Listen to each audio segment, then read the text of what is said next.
What is the offense? Today I'll go over all things offense in a way that even the most uninitiated to the sport of football will be able to understand it. This is dumbed down.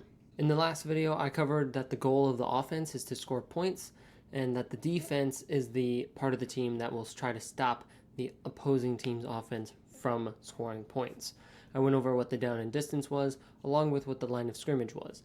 And in today's video, those are all crucial things to understand before I get deeper into it.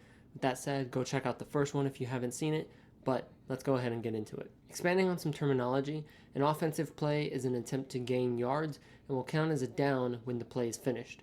The play will start when the offense snaps the ball and will end when the defense tackles the player with the ball or if the player with the ball goes out of bounds.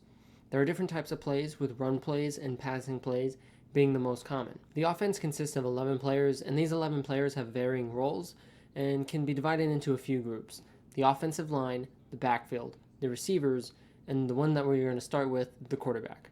The quarterback's job is to be the leader of the offense. They receive the snap, which signifies the beginning of the play, and they will either throw the ball through the air, which indicates it's a pass play, or hand the ball off to another player, which is a run play.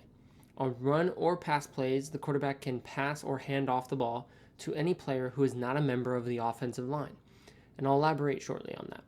The quarterback starts the play standing behind the line of scrimmage and can be identified as usually the one who is standing most upright out of all of the offensive players. Next up is the offensive line, another very easy to identify group.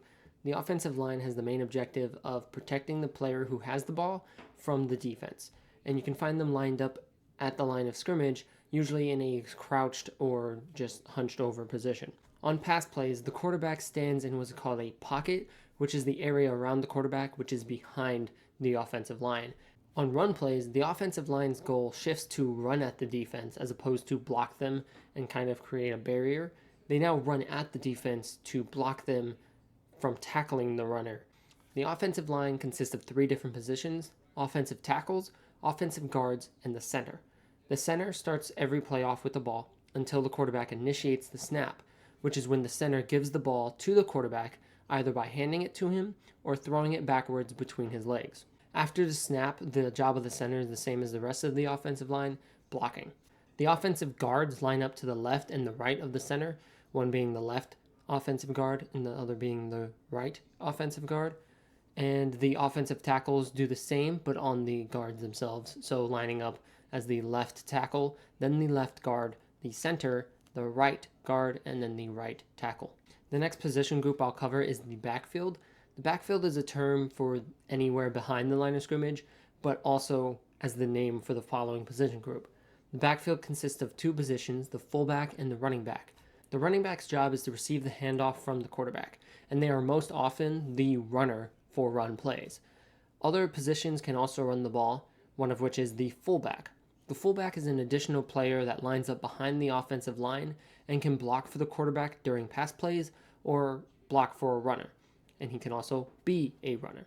As mentioned, other players run with the ball, but if someone isn't a running back, their likelihood of running with the ball, the frequency in which they do it, is a lot lower. It's just a way to catch the opposing team off guard. Now for the last group, receivers, which contains 2 positions, the wide receiver and the tight end. There are 1 to 3 wide receivers on any given play, and they generally line up closer to the sidelines than any other position on the field.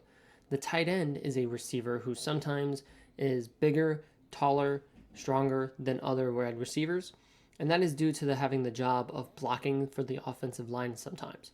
Some tight ends rarely catch the ball, some rarely block, and it varies player to player and based on the individual's strength of play. The tight end is also flexible on where they may line up on the field.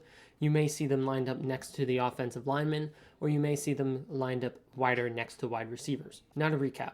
On passing plays, the offensive line's job is to block for the quarterback while he tries to throw the ball to another player, which could be a running back, a fullback, a wide receiver, or a tight end. On run plays, the quarterback hands the ball off to a runner, which can be a running back, a fullback, a wide receiver, or a tight end, and the offensive line runs towards the defense in order to block them out of the way of the runner.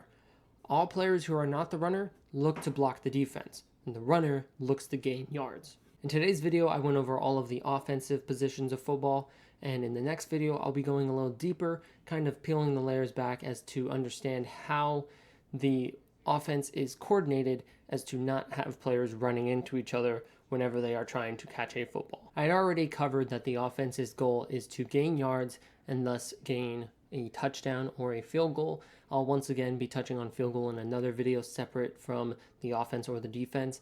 And after the upcoming video on the offensive play calling, you can expect me to dive deeper into the defensive positions and then defensive play calling. With that, this has been dumbed down for the offensive positions of football. Deuces.